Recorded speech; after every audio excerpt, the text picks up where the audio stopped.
Bom, vamos lá então. Boa tarde, pessoal. Hoje é terça-feira, dia 9. Ontem não tivemos aula porque eu peguei uma gripe e aí ontem eu estava mais debilitada e achei melhor não dar a aula. Hoje eu dei uma adaptada no conteúdo, ainda vamos seguir trabalhando com o conteúdo da Rata Pradípica. Hoje, mais especificamente, com um dos crias, e é isso, a aula vai ser mais focada em meditação, mais focada em pranayamas. Eu hoje vou pular a parte dos asanas. A gente tem que sempre, eu sempre digo isso para vocês, né? Ouvir o corpo, ver o que ele está dizendo. Se o corpo está pedindo para você descansar, descanse. É importante também, ok? Isso não quer dizer que você vai deixar de praticar, mas que você vai adaptando a sua prática para aquilo que você está sentindo naquele dia, beleza? Então, antes de começar, vamos entoar o nosso mantra Sahana Vavatu, as mãos unidas em frente ao peito, uma inspiração profunda. Om Sahana Vavatu, Sahanao Bunaktu, Sahaviryam Karavavahai, Tejasvinavaditamastu. Mahavishavahay. Om Shanti Shanti Shanti. E assim começamos a nossa aula de hoje. Pessoal, aula passada eu estava contando para vocês um pouquinho mais sobre os crias, como isso estava na Rata Pradípica. Esse é um tema que eu tenho abordado em geral, não só aqui, mas escolhi como um tema para o trimestre. Eu acho legal a gente se aprofundar um pouquinho sobre esse texto tão importante, né, para o Hatha Yoga. Tem outros, se vocês quiserem no futuro, comentem. Se vocês quiserem, a gente pode entrar no Goraksha Shataka, na Gueranda Samhita, enfim, porque são outros dois textos muito importantes para o Hatha Yoga, ou até outros, caso vocês tenham interesse, só me escrever que a gente vai pesquisar e aprender juntas, tá bom? E na aula passada eu expliquei sobre os crias, eu falei sobre os crias de uma maneira um pouquinho mais generalizada, né? Falei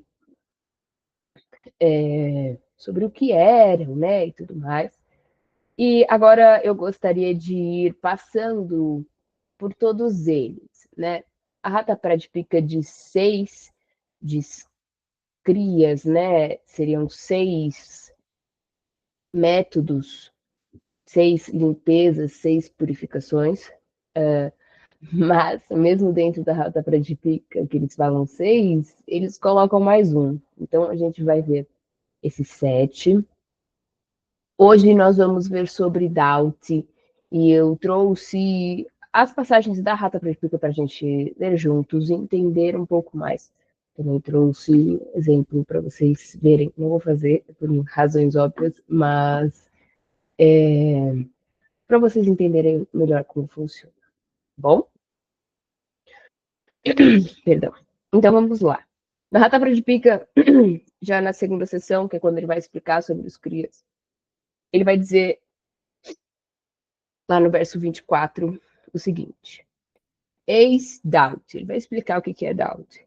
Toma uma faixa de tecido com 4 dedos de largura e 15 palmos de comprimento, umedecida com água morna, engolindo-a conforme as instruções do guru. Então, isso é uma coisa interessante. Ele sempre vai dizer que você.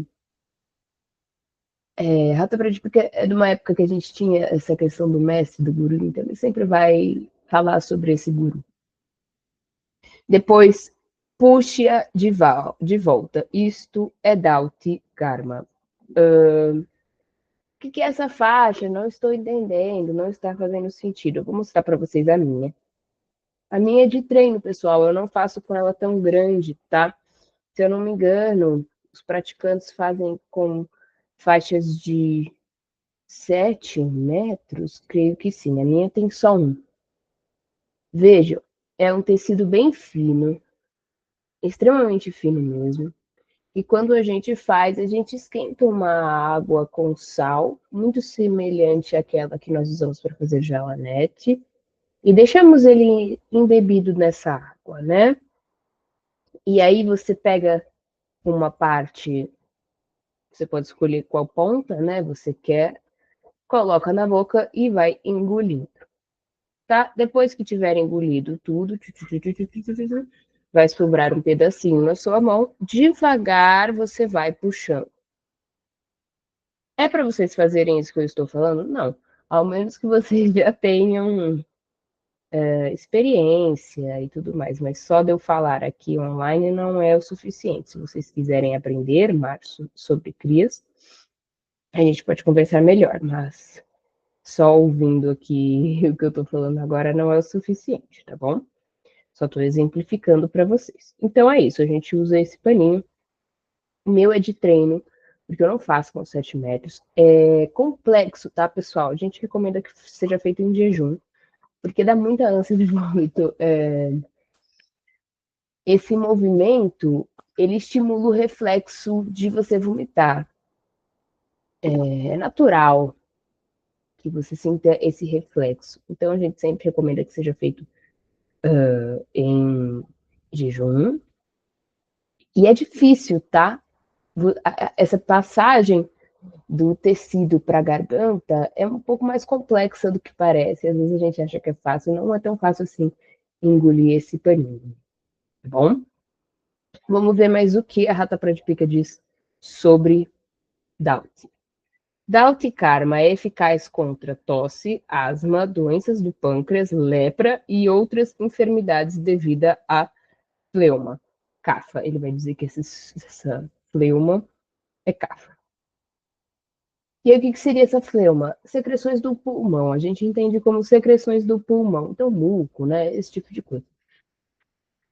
Pessoal, isso quer dizer que eu vou fazer agora esse cria e aí eu vou estar livre das doenças? Não, né, gente? Mas algumas coisas são de fato bem benéficas quando a gente faz DAUT. DAUT, se eu não me engano, é um cria que deve ser feito mais ou menos uma vez por mês. E eu tenho um professor que pratica bastante os crias, ele que me ensinou, inclusive, é o professor João, e uma vez ele deu um exemplo muito claro de Doubt, assim, foi Doubt? Oh, perdão, não foi Doubt, foi um outro, que, que a gente ainda vai ver, mas ele fala sobre Doubt que é impressionante, assim, no começo, antes de você ser um praticante, né, quando você está começando, quando você está aprendendo, sai muita coisa, nesse momento que você traz o paninho de volta, sai muita coisa, ele sai muito sujo. Mas com o tempo isso vai melhorando, essa sujeira vai diminuindo, tá? Com a prática, é claro. É isso, esse é Doubt. É engraçado como a Rata Pradipika tem esses trechos curtos, né? Mas. E aí depois a gente abre os estudos sobre. Então, Doubt, essa limpeza do sistema digestivo, essa limpeza que nós fazemos com esse paninho, nesta água salmoura, ele tem essas propriedades aí ditas na Rata Pradipika. Realmente é muito, é muito positivo. Muitas pessoas não conseguem fazer, muitas pessoas têm preconceito. Então, eu acho que assim, se você tem interesse, vamos conversar sobre como é que a gente pode fazer. É muito difícil orientar uma pessoa nessa relação online a fazer um cria, mas não é possível. Mas eu peço que tenhamos cuidado e que a gente vá aprendendo as técnicas de uma maneira talvez presencial e com o tempo, tá bom? Eu só quis exemplificar aqui para vocês. Doubt. Amanhã não, perdão, porque amanhã é quarta. Quinta-feira a gente vai ver Basti. Basti é a limpeza do intestino. Então a gente começa com Doubt, que é essa limpeza no trato digestivo, que seria uma parte mais alta ali, até o estômago, né? E depois baste, limpeza do intestino. Então, a gente estaria descendo, né? Fazendo a primeira parte de alta e depois a parte baixa. E é isso. Se vocês tiverem alguma dúvida em relação a Doubt, uma vez eu fiz um vídeo desse começo engolindo paninho, mas assim, gente, aqui, para nós, no Brasil, parece uma coisa muito estranha, né? A gente não vê as pessoas fazendo, mesmo entre os praticantes de yoga, não é uma coisa comum, não é uma coisa normalizada. Então, às vezes, a gente sente nojo, a gente sente uma repulsa, uma coisa, e é uma limpeza, né? Então, a gente tem que sentir o contrário do nojo, enfim.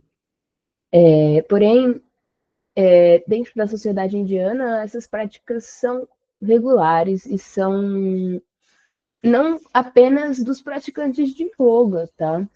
Essas limpezas são muito adotadas por eles e normalizadas, tá? Enquanto aqui, nós que somos um país dito tão limpo, né, em seus costumes, às vezes temos um pouco de aversão a essas práticas. Ótimo. Olá, pessoal. Hoje a nossa aula será inteira sentada. Então, eu gostaria de começar a aula, perdão, relembrando com vocês as formas que nós temos para sentar. Eu vou passar maneiras de se sentar no chão, mas eu quero que fique claro para vocês que se existe alguma dificuldade em se sentar no chão, que você pode se sentar numa cadeira, num sofá, ou até mesmo numa almofada, né? Algumas pessoas preferem, não tem problema nenhum. Também vou fazer essas posturas sentadas sem estar apoiada na parede, sem estar apoiada, às vezes, numa almofada que está apoiada na parede. Mas isso também não é um impedimento nenhum. Caso você precise desse apoio para manter a sua coluna ereta, fique à vontade, tá bom? Então, nós vamos começar com uma postura que o nome já diz, postura fácil, postura confortável, que é Sukhasana. Sukhasana, como fazemos Sukhasana? Gente, muito simples, Sukhasana. Nós vamos fazer assim. É um cruzar de pernas em que os pés vão ficar sempre embaixo dos joelhos. Vocês conseguem ver?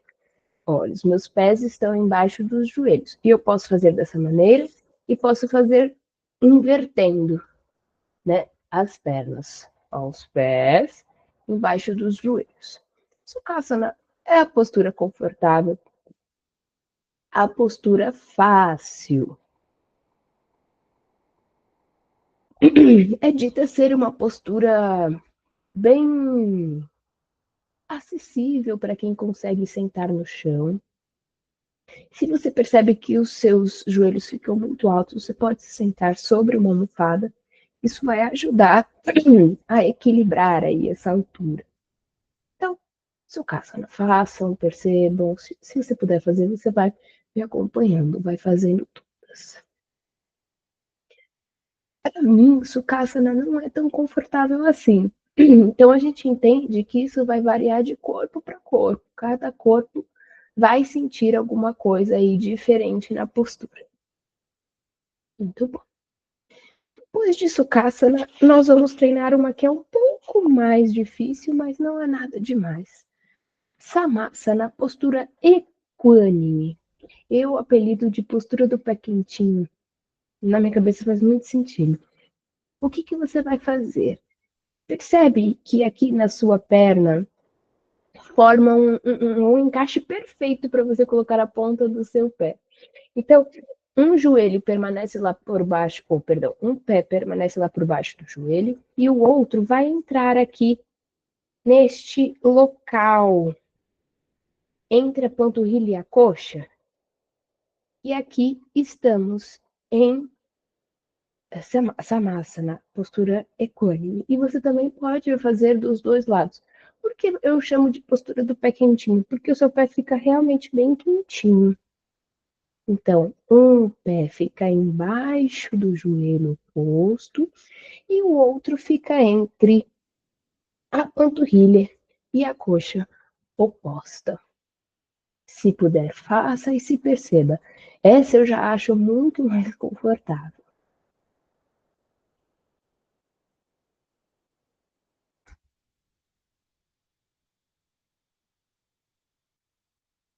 Muito bom.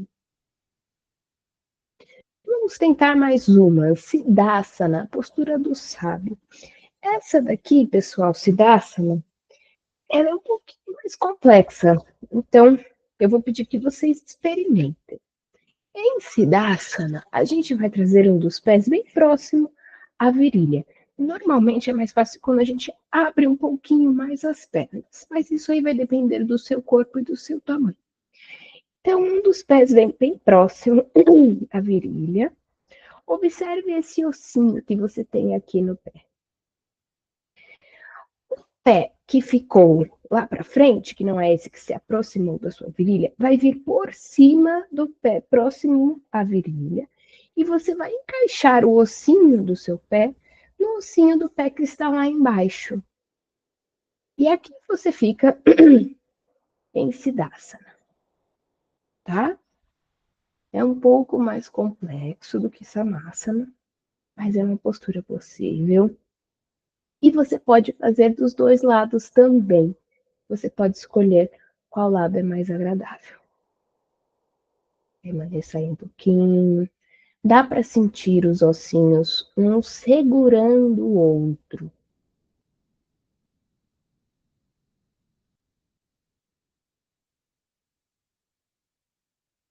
Muito bom.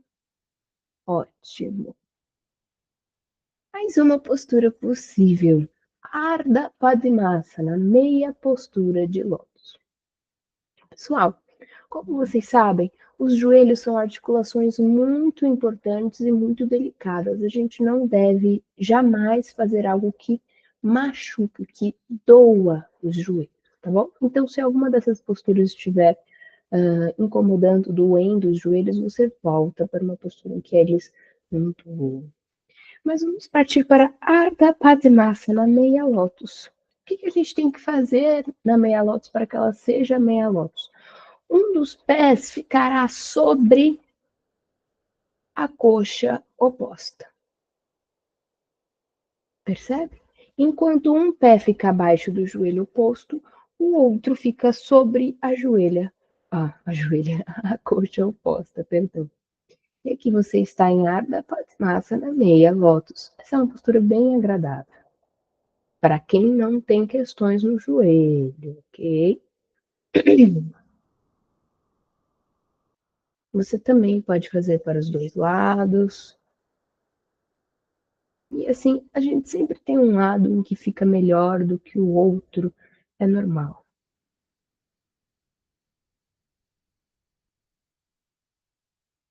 Muito bom. Seguindo de Ardha Padmasana meia lótus, a gente tem Padmasana, que é a lótus completa. Essa daqui, pessoal, por favor, se o seu joelho já incomoda nessa, nem tende próximo. Não é necessário. Eu estou passando aqui várias posturas para que você possa escolher a que melhor se adapta ao seu corpo. E não que você tenha que fazer todas, tá bom? A próxima é Padmasana, postura da lótus. A diferença de Ardha Padmasana para Padmasana é que ao invés de apenas um pé estar sobre a coxa, os dois pés estarão sobre a coxa. Não estou sentindo dor, quero tentar. Vai devagarinho, vai subindo o outro pé devagar. Põe um pouquinho, e mais um pouquinho, e mais um pouquinho, até você chegar sobre a coxa oposta. Aqui sim nós estamos em Padmasana, os dois pés sobre as coxas. Consegui chegar em Padmasana, mas está doendo. Volte. Principalmente se estiver doendo o joelho. Algumas pessoas reclamam do incômodo aqui no tornozelo, onde eles se encontram. Algumas pessoas reclamam do incômodo aqui no peito do pé, onde ele toca a coxa, aí vai variar de corpo para corpo. Também existe uma facilidade, às vezes, de fazer de um lado, fazer do outro. Você que vai escolher o que é melhor. Existem algumas pessoas que perguntam, mas se eu fizer com a perna direita, não é energia masculina? Se eu fizer com a perna esquerda? Gente, dentro do Hatha Yoga não há lugar nenhum que fale sobre isso, tá bom? A gente tem, pensando em anatomia sutil, lado solar, lado lunar, com as nadis, mas nada que referencie feminino e masculino, tá? Então você vai escolher Padmasana, postura de lótus. Essa daqui é uma postura muito representativa do yoga, né?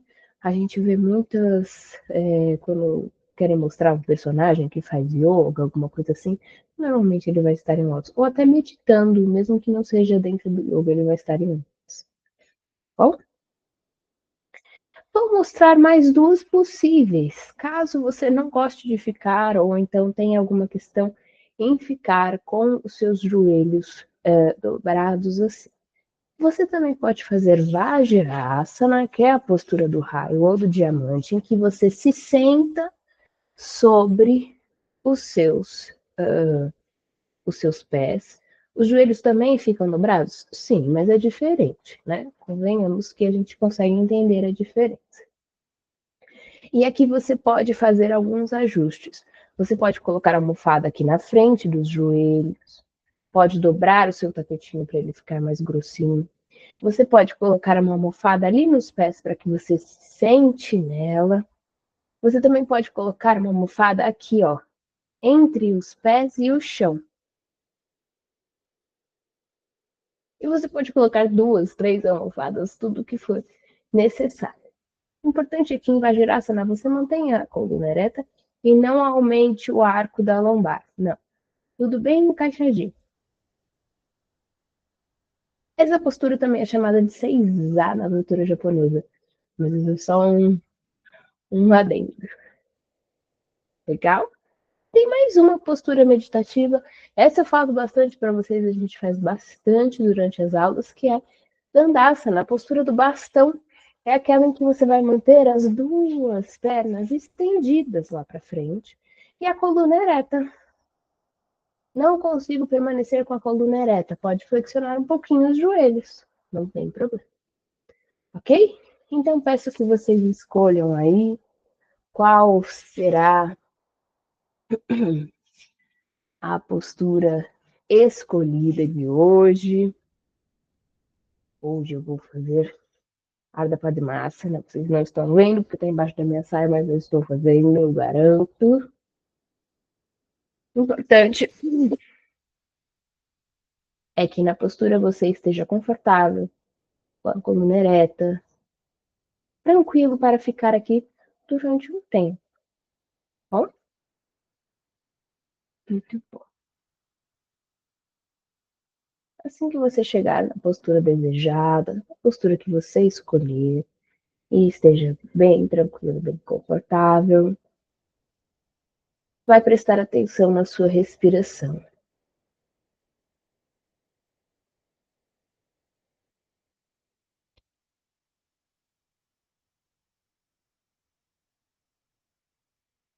Perceba o ritmo dela, perceba o tempo, perceba onde ela acontece e vá descobrindo mais sobre a sua própria respiração, tentando não controlá-la ainda.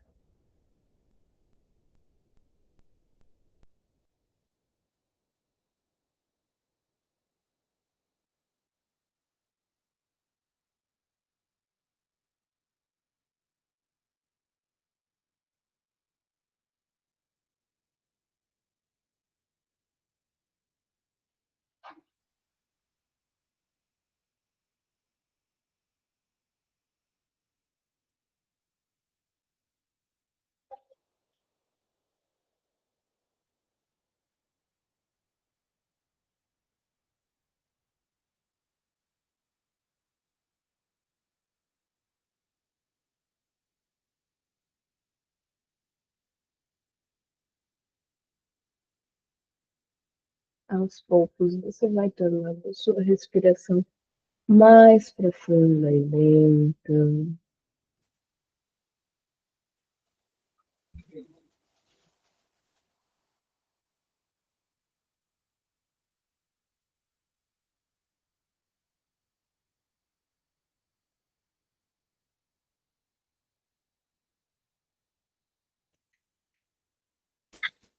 Perdão.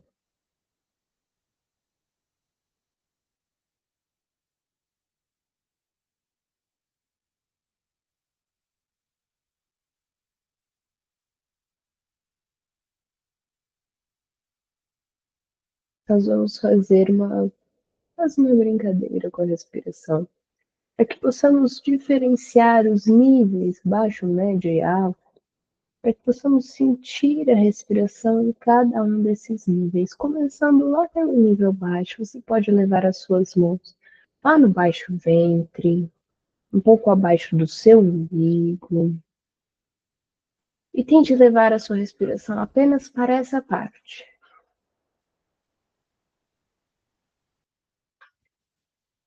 Lembre-se que é o movimento do abdômen que faz o ar entrar e é a contração do abdômen que faz o ar sair. Então, a expansão faz o ar entrar e a contração faz o ar sair.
Então, quando falamos de respiração baixa ou respiração abdominal, é a essa respiração que estamos nos referindo, ok? Vamos levar as mãos então agora às costelas.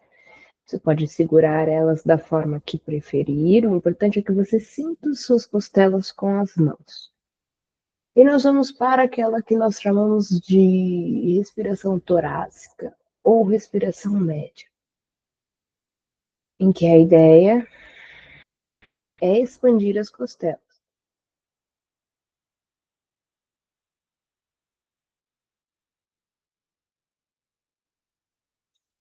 Veja como as mãos se separam.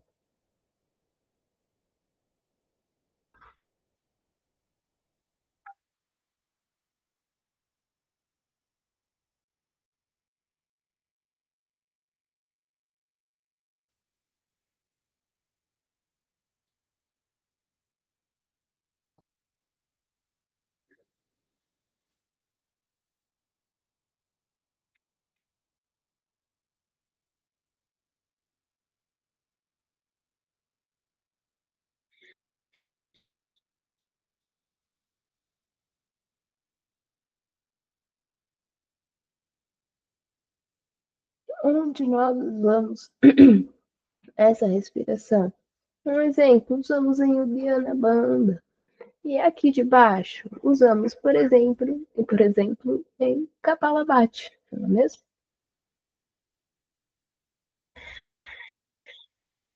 Muito bom.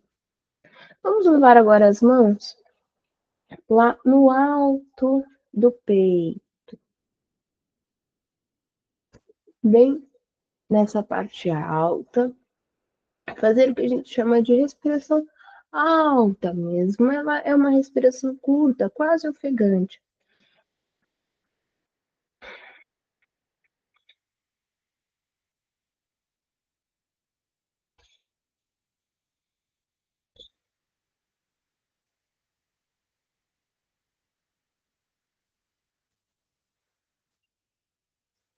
Para, não vou fazer vocês ficarem fazendo muito, porque ela traz essa sensação de ofegância, né? É diferente dessa respiração torácica que abre do lado, essa sobe.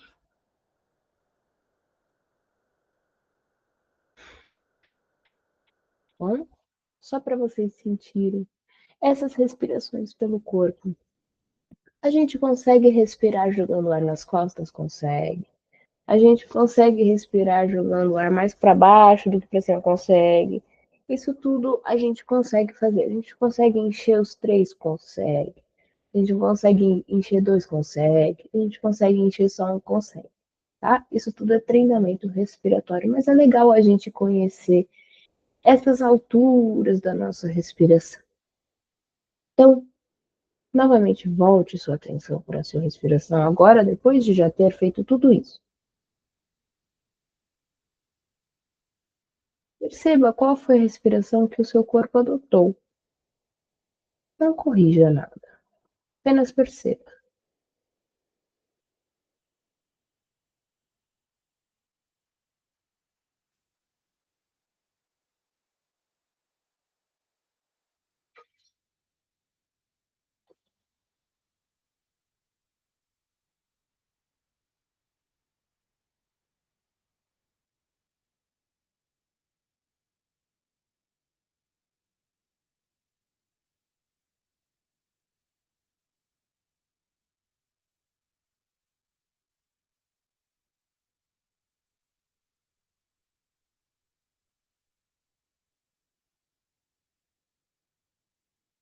Novamente, volte a deixar a respiração mais lenta e compassada.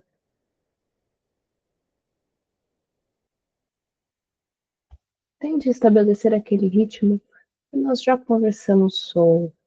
Aquele tempo em que a inspiração, pegar o ar, tem o tempo X, e a expiração, soltar o ar, tem o tempo 2x. Enquanto não se preocupe com a pausa respiratória.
Agora sim, você vai adicionar a pausa respiratória entre a inspiração e a expiração.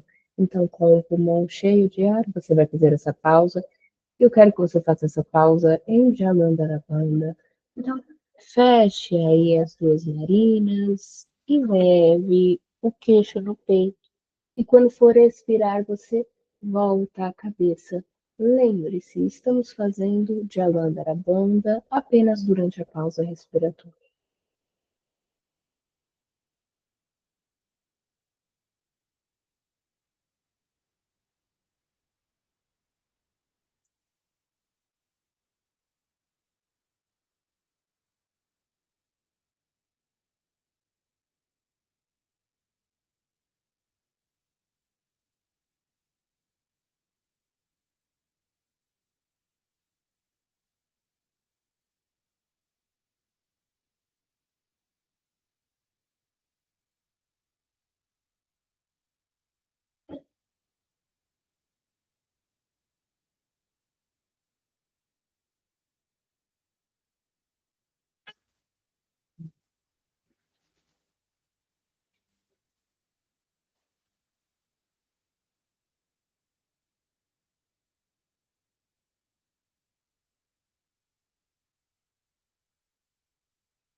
Então, nós vamos adicionar, nós vamos adicionar, perdão, a alternância das narinas para fazer Nadi Shuddhi Pranayama, a respiração das narinas alternadas. E como nós vamos fazer? Lembrando que sempre usamos a mão direita, você pode manter o seu dedo indicador e o seu dedo médio estendidos ou então abaixados, tá? Para mim é mais confortável mantê-los estendidos, mas isso vai de pessoa para pessoa. O seu polegar fecha a sua narina direita e o anelar mínimo fecha a narina esquerda. O que você vai fazer? Vai ir trocando. Você sempre vai inspirar e expirar pela mesma narina, mas não neste comecinho. Você vai começar inspirando pela narina esquerda, segurar o ar, fazer Jalandhara voltar, expirar pela direita. Expirou pela direita, inspira pela direita.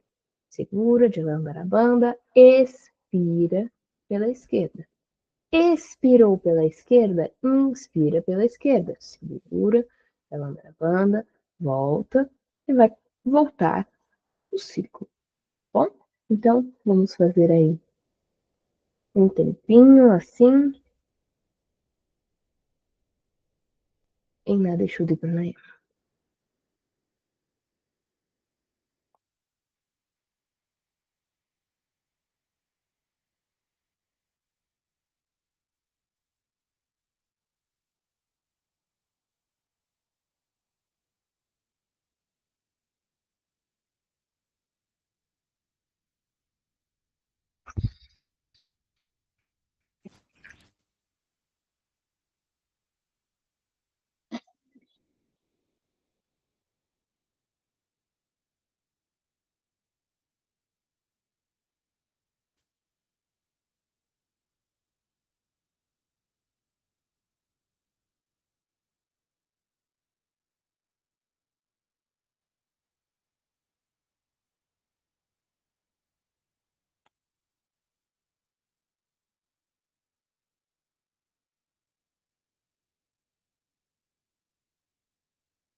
Próxima vez que você expirar pelo, pela narina esquerda, você deixa a sua respiração lenta e observe.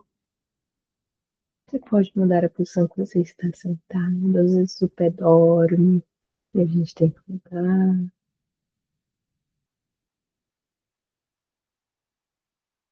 Observe como fica a sua respiração depois de fazer essas repetições de Madeixude. Perceba como você se sente.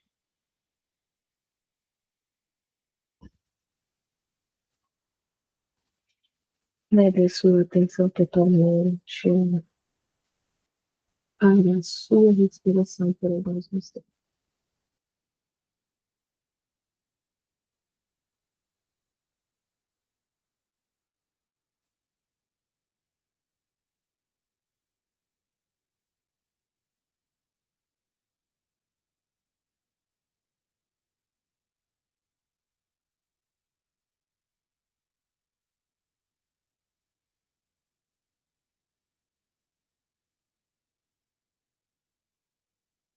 Vamos fazer hoje uma meditação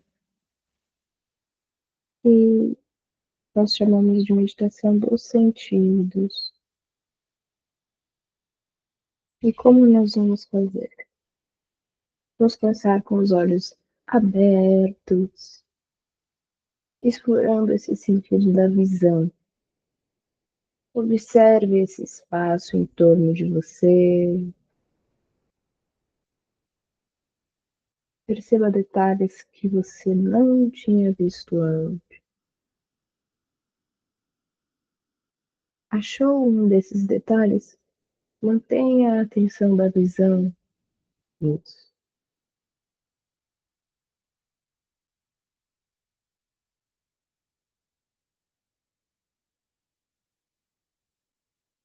Se já estiver observando o tempo suficiente este detalhe, você pode procurar outro.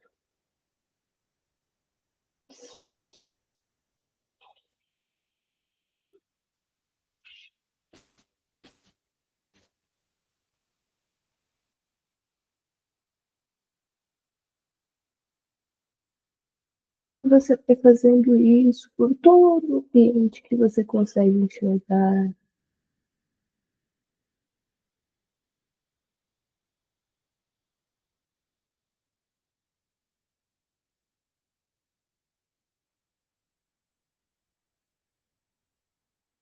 Quando sentir que já olhou para tudo,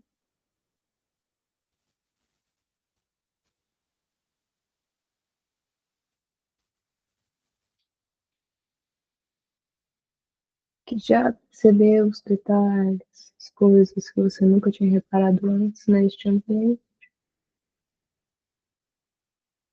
você fecha os olhos. De olhos fechados, você leva a sua atenção para a audição. Caso você esteja de fones de ouvido, peço que retire um dos lados do fone para ouvir não apenas a minha voz, mas o ambiente ao seu redor.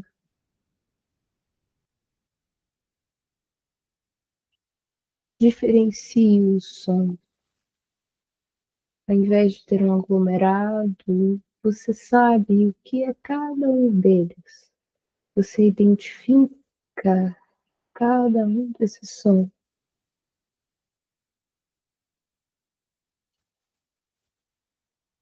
E leva a sua atenção para aqueles que você nunca tinha reparado.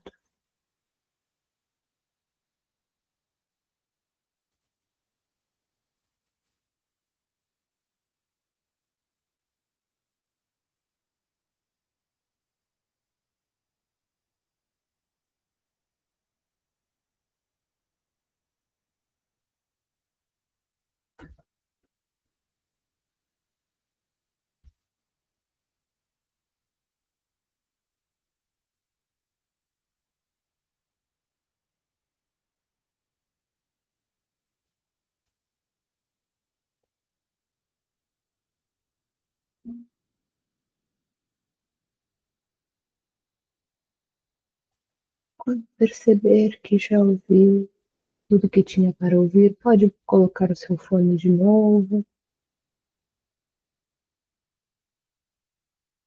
e leve atenção para o tato. Então, o que você sente em contato com a sua pele? Você sente um ar frio, um ar quente? Você consegue sentir a roupa tocando a pele? Vá observando todo este órgão sensorial.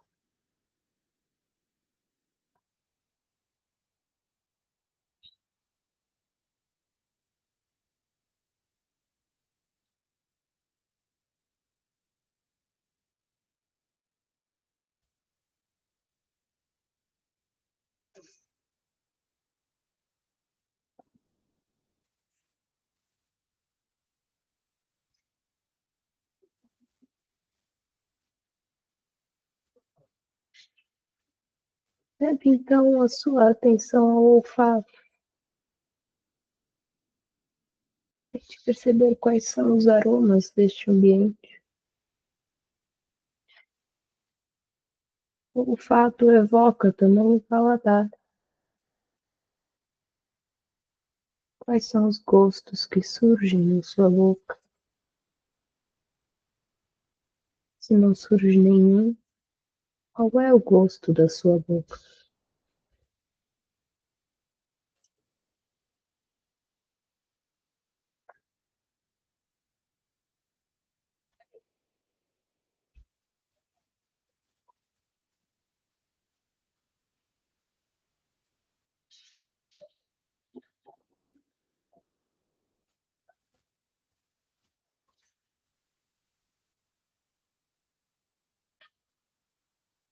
Então, essa exploração começa a ficar ainda mais interna, enquanto exploramos a própria percepção do nosso próprio corpo, o que nós sentimos nesta parte mais externa do corpo, com músculos, articulações, ligamentos. Sente algum tipo de desconforto que pode ser ajustado agora? Se sim, ajuste.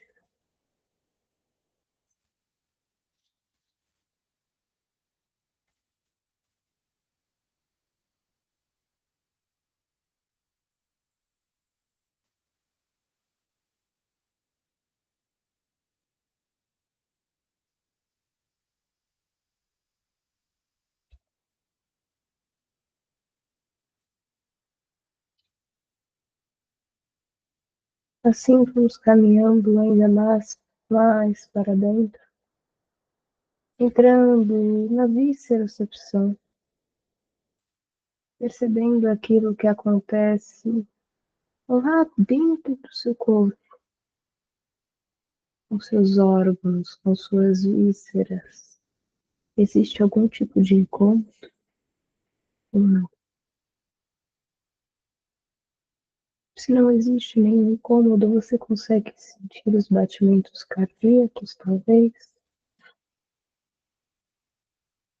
Talvez possa sentir os movimentos peristálticos.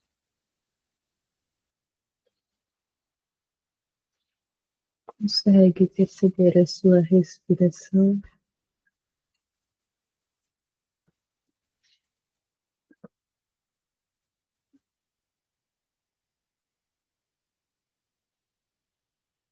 Leve sua atenção totalmente para a sua respiração.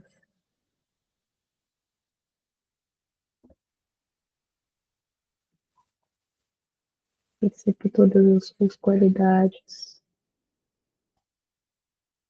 Perceba onde ela acontece. Perceba a qualidade do ar que entra e do ar que sai. Perceba o trajeto da sua própria respiração.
Fique à vontade para permanecer mais tempo nesse estado meditativo, mas caso queira encerrar agora, fique à vontade também.